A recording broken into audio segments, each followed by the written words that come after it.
Hello all, welcome to my YouTube channel கதை பொம்மா. அழகே அழகு சீரியலில் நெக்ஸ்ட் எபிசோடில் என்ன நடக்க போகுதுன்னு தெரிஞ்சுக்கணுமா? அப்போ என்னோடய சேனலை சப்ஸ்கிரைப் பண்ணி இந்த வீடியோ பிடிச்சவங்க ஒரு லைக் போடுங்க.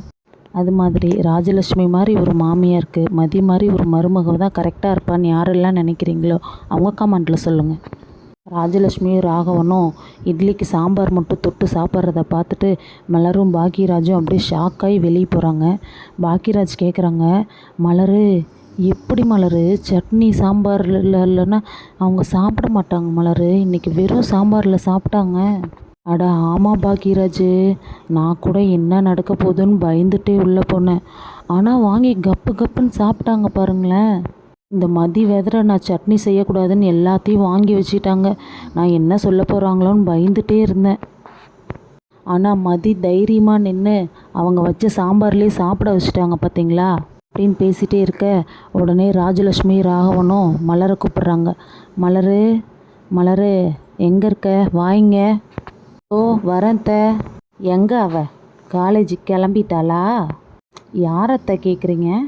உனக்கு அப்படின்னு நான் யாரை கேட்குறேனே தெரியாது. அதான் இந்த வீட்டுக்கு புதுசாக ஒருத்தி வந்திருக்காளே, அவள் வச்சது தான் சட்டம்னு ஆடிட்டுருக்காளே, அவளை தான் கேட்குறேன். அழகு மதி. அவங்க காலேஜ் போயிட்டாங்க அத்தை அப்படின்னு சொன்னோடனே ராகவன் உடனே கேட்குறாங்க, சரி சரி மதியம் நீ தானே சமைக்கிற? ஆமாம் மாமா, நான் தான் சமைக்கிறேன். காலையில் பசியில் சாம்பாரில் மட்டும் சாப்பிட்டது எங்களுக்கு சாப்பிட்ட மாதிரியே இல்லை, திருப்பவும் பசிக்குது. மதியத்துக்கு நான்வெஜ் ஏதாவது சமைச்சு வச்சிரு. பாக்கியராஜ் எங்கே இருக்கான், அவனை கூப்பிடு. மார்க்கெட்டில் போய் மீன் வாங்கிட்டு வர சொல்லி நல்லா மீன் குழம்பு வை. உடனே ராஜலட்சுமி சொல்கிறாங்க, பாதி மீனை எடுத்து வறுவல் பண்ணிவிட்டு ரசம் கொஞ்சம் வச்சிரு அப்படின்னு சொல்ல மலர் உடனே சரிங்கத்த நான் பண்ணிடுறேன் அப்படின்னு மெதுவாக சொல்கிறாங்க. உடனே ராஜலட்சுமி, என்ன வாய்ஸ்லாம் ரொம்ப குறையுது, சமைக்கிறதுக்கு உனக்கு அவ்வளோ கஷ்டமாக இருக்கோ? அப்படிலாம் இல்லைங்கத்த, நான் நல்லா தான் சொல்கிறேன்.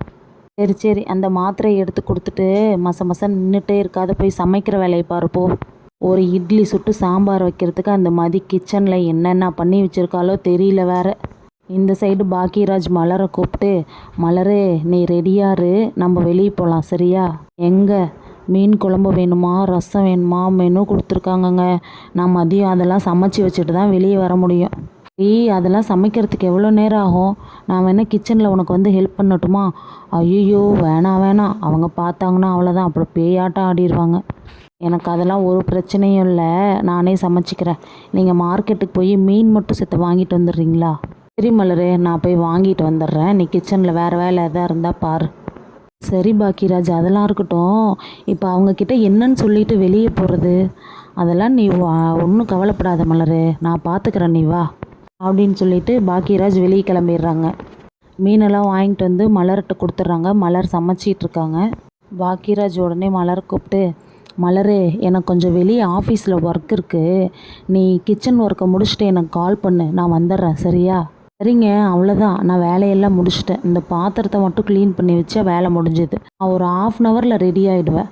சரி மலரு, நான் அதுக்குள்ளே வந்துடுவேன், நீ பாரு அப்படின்னு சொல்லிட்டு பாக்கியராஜ் வெளியே போக, பாக்கியராஜ் பணம் கொடுக்க வேண்டிய ஃபினான்ஷியர் பாக்கியராஜை பார்த்து, நீ எனக்கு கொடுக்க வேண்டிய 50,000 பணத்தை கொடுத்துட்டு உன் பைக்கை எடுத்துகிட்டு போ அப்படின்னு சொல்ல பாக்கியராஜ் உடனே ஷாக் ஆகிடுறாங்க.